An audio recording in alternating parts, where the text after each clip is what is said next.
যারাই সন্ত্রাস দখলদারি এবং চাঁদাবাজির পক্ষে দাঁড়াবে তাদের বিরুদ্ধে বারবার গণঅভ্যুত্থান তৈরি হবে।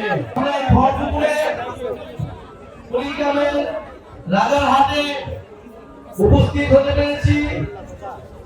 আপনাদের এই উৎসাহমূলক উপস্থিতি আমাদেরকে অনুপ্রেরণা জাগাচ্ছে।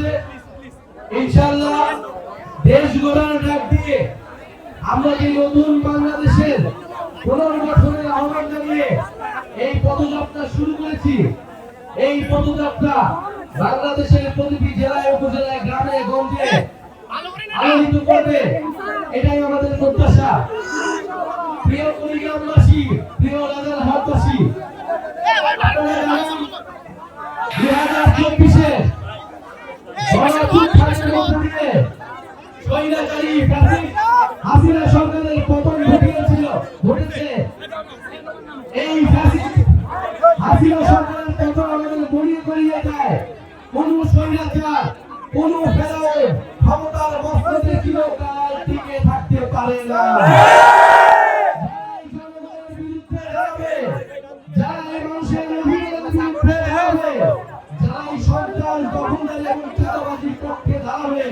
তাদের বিরুদ্ধে বারবার গণঅভ্যুত্থান তৈরি হবে।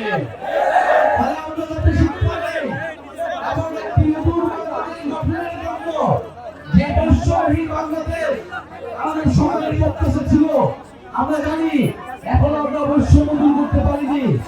এই কুড়িগ্রাম বৈষম্য, অবহেলা, দুর্দশা এবং ধ্বংসের আরেকটি নাম হচ্ছে এই কুড়িগ্রাম। ফলে কুড়িগ্রাম এই সীমান্তবর্তী এলাকা, এইখানে আমাদের বৈষম্য দূর করতে হবে। আমাদের শিক্ষা, স্বাস্থ্য, প্রযুক্তি এবং কৃষিখাতে আমাদের কাজ করতে হবে। সরকারের কাছে আমরা আহ্বান জানাই অবশ্যই কুড়িগ্রামের দিকে তারা দেখাবে এবং অর্থনৈতিক এবং আঞ্চলিক বৈষম্যের শিকার যাতে কুড়িগ্রামে না হয় সে বিষয়ে বিশেষ খেয়াল রাখতে হবে। প্রিয় শিক্ষার্থী ভাই বোনেরা, আমরা লড়াই করেছিলাম একটা নতুন বাংলাদেশের জন্য।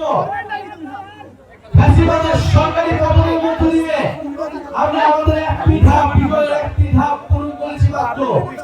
আমাদের দ্বিতীয় ধাপ পূরণ করতে হলে বাংলাদেশকে নতুন ভাবে গঠন করতে হবে।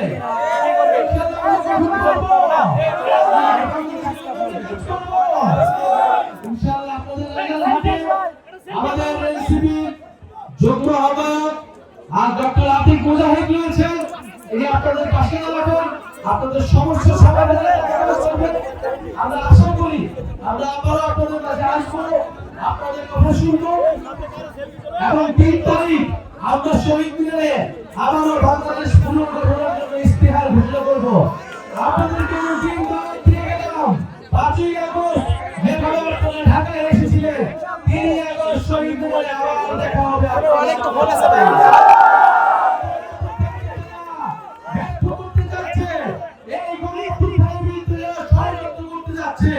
তাদের বিরুদ্ধে প্রতিহত আমরা করবো 3ই আগস্ট শহীদ মিনারে।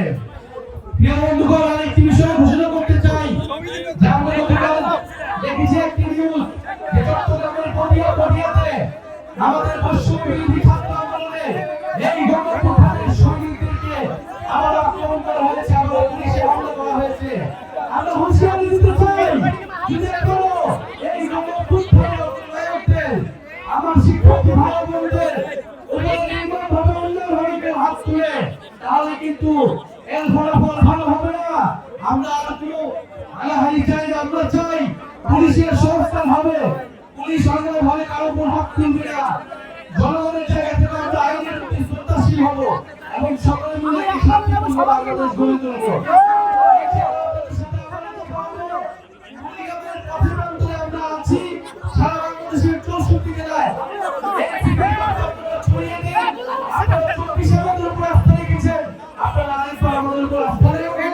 আমরা দায়িত্ব নিতে চাই।